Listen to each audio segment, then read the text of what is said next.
Everyone calling this a comfortable USA win is embarrassing themselves on national television. ESPN has spent the last 72 hours telling you that Pochettino's side roll through this Group D opener, with Pulisic and Balogun doing the damage. The home crowd at SoFi does the rest, and Paraguay goes quietly into the night. Sky Sports agrees. BN Sports agrees. The entire mainstream media machine is locked on to the same take. And every single one of them is missing the thing that will define this match. I have been breaking down the tape on both sides for days now, and what I am seeing tells a completely different story to the one being sold to you right now. Stay with me, because by the end of this, you'll see exactly why everyone else has this wrong. Let's start with what is actually on the line here, because this is not just a group stage opener. This is a defining moment for an entire football nation. For the United States, hosting a World Cup on home soil is a once-in-a-generation opportunity. And Mauricio Pochettino knows his legacy in this job hinges on what happens over the next few weeks. This is the man who took Tottenham to a Champions League final and could not win it, who walked into PSG, Chelsea, and could not land the trophy. The pressure of expectation follows him like a shadow.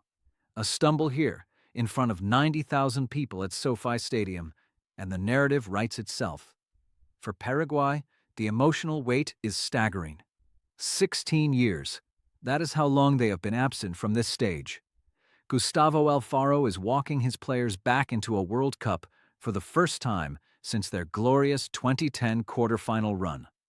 Every player in that locker room grew up watching that tournament. This is not just a football match for them. This is personal. Now let's talk about the USA through the lens of the one man who makes everything work, Christian Pulisic.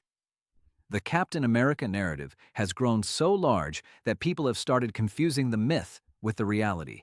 But the reality is genuinely impressive. Pulisic has been directly involved in 31 goals across all competitions for AC Milan this season. 31. When he operates on the left and cuts inside, he creates chaos.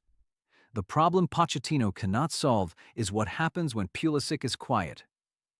Because in the 3 losses to Germany, Portugal, and Belgium this year, Pulisic was largely nullified or isolated, and the tactical shape collapsed around him.